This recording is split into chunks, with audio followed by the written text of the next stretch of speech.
Hello అండి, అందరికీ నమస్కారం. వెల్కమ్ టు మై ఛానల్ ఆహా ఏమి రుచి.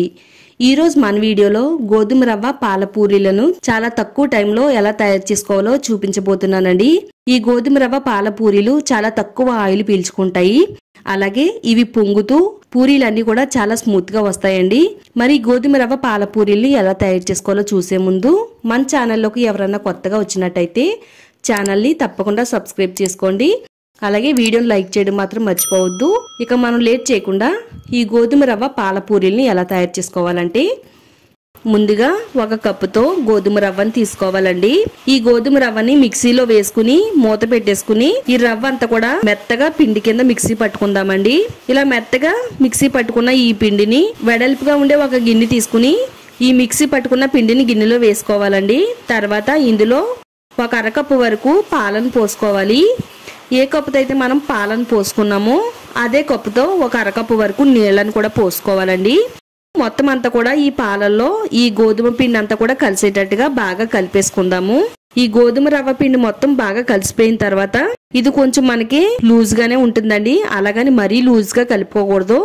కొంచెం తడి తడిగా ఇలా చేతికి అంటేటట్టుగా కలుపుకోవాలి. ఇక్కడ నేను చూపించిన విధంగా ఇలా మొత్తం అంతా కూడా కలిపేసుకున్న తర్వాత దీనిపైన మూత పెట్టేసుకుని ఒక అరగంట పాటు నానబెట్టుకుందామండి. ఇది నానేలోపు పూరీ కర్రీని అయితే తయారు చేసుకుందాము.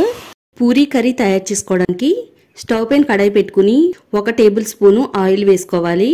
ఆయిల్ వేడైన తర్వాత 1/4 టేబుల్ స్పూను శనగపప్పు, 1/4 టేబుల్ స్పూను మినపప్పు, 1/4 టేబుల్ స్పూను ఆవాలు వేసుకోవాలండి.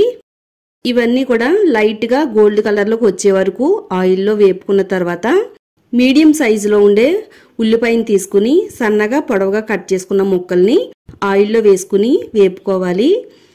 ఉల్లిపాయలు త్వరగా వేగడానికి కొద్దిగా సాల్ట్ని కూడా వేసుకుని వేపుకుంటే ఉల్లిపాయ ముక్కలన్నీ త్వరగా వేగుతాయండి.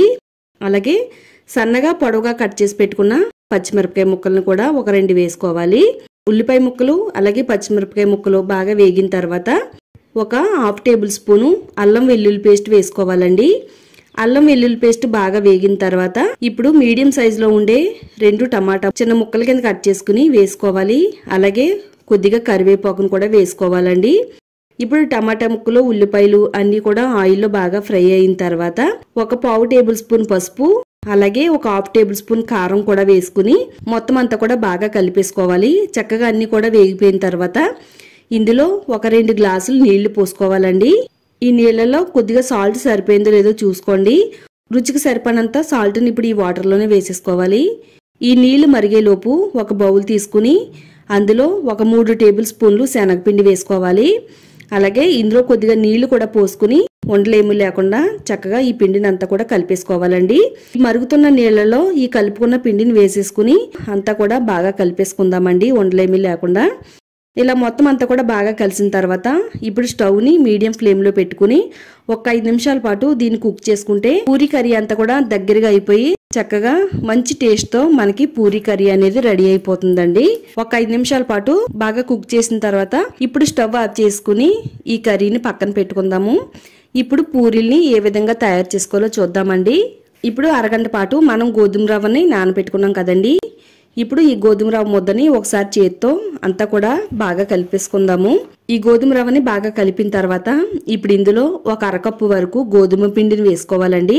ఒక అరకప్పు గోధుమ పిండిని వేసేసుకుని కొద్దిగా సాల్ట్ని కూడా వేసుకుని మొత్తం అంతా కూడా కలిపేసుకుందామండి. ఇది చపాతీ ముద్దలా కలుపుకోవాలి. మరి పల్చగా ఉండకూడదు, అలాగని తిక్కుగా ఉండకూడదండి. మొత్తం ఈ పిండిని అంతా కూడా కలిపేసుకున్న తర్వాత దీనిపైన మూత పెట్టి మరో 1/2 గంట పాటు ఈ పిండి ముద్దని నానబెడదామండి. ఒక 1/2 గంట నానిన తర్వాత ఇప్పుడు పూరీల్ని ఎలా తయారు చేసుకోవాలో చూద్దామండి. మరలా ఒకసారి ఈ ముద్దనంతా కూడా చేతితో కలిపేసుకున్న తర్వాత ఈ పూరీ పిండి మొత్తం చిన్న చిన్న ఉండల కింద తయారు చేసుకుని పక్కన పెట్టుకుందాము.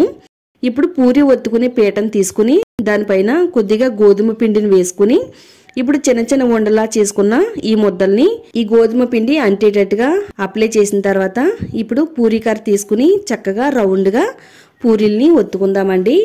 ఇవి మరీ పల్చగా కాకుండా మరీ తిక్కుగా కాకుండా ఉండకుండా ఇలా ఒత్తుకోవాలండి. ఇక్కడ నేను చూపించిన విధంగా మరీ పల్చగా ఒత్తుకుంటే పూరీలు అనేవి సరిగ్గా పొంగవండి. ఇదే విధంగా మొత్తం పూరీలన్నిటిని కూడా ఒత్తుకున్న తర్వాత స్టవ్ పైన ప్యాన్ పెట్టుకుని డీప్ ఫ్రైకి సరిపడినంత ఆయిల్ వేసుకోవాలి. ఆయిల్ బాగా వేడైన తర్వాత మనం ఒత్తుకున్న ఈ పూరీల్ని ఆయిల్లో వేసుకోవాలండి. స్టవ్ ని మీడియం ఫ్లేమ్ లో పెట్టుకోవాలండి. జాలి గట్టితో పూరి పైన ఇలా ఒత్తుతూ ఉండాలండి. ఇలా ఒత్తుతున్నట్టయితే పూరి అనేది చక్కగా పైకి అందంగా పొంగుద్దండి. ఒకవైపు పొంగిన తర్వాత మరలా రెండో వైపు తిప్పుకుని మనం ఈ విధంగా పూరీలను అయితే వేపుకోవాలండి. మనకి రెండు వైపులా కూడా చక్కగా పొంగునియి. ఇదే విధంగా మొత్తం పూరీలన్నిటినీ కూడా 1 by 1 గా వేసేసుకోవాలండి. ఒక పూరి తీసిన తర్వాత మరలా రెండో పూరి వేసేటప్పుడు ఆయిల్ బాగా వేడైన తర్వాత వేస్తే పూరీలు అనేవి చక్కగా పొంగుతూ బాగా వస్తాయండి. అంతేనండి. ఇదే విధంగా మొత్తం పూరీలన్నిటిని కూడా తయారు చేసుకోండి.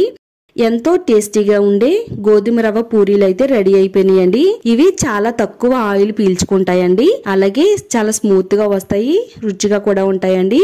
ఒకసారి నేను చెప్పినట్టు ఈ గోధుమ రవ్వ పాల పూరీల్ని మీరు కూడా ఇంట్లో తయారు చేసి టేస్ట్ ఎలా వచ్చిందో ఈ వీడియో కామెంట్స్ బాక్స్ లో షేర్ చేయడం మాత్రం మర్చిపోవద్దండి. తప్పకుండా షేర్ చేయండి.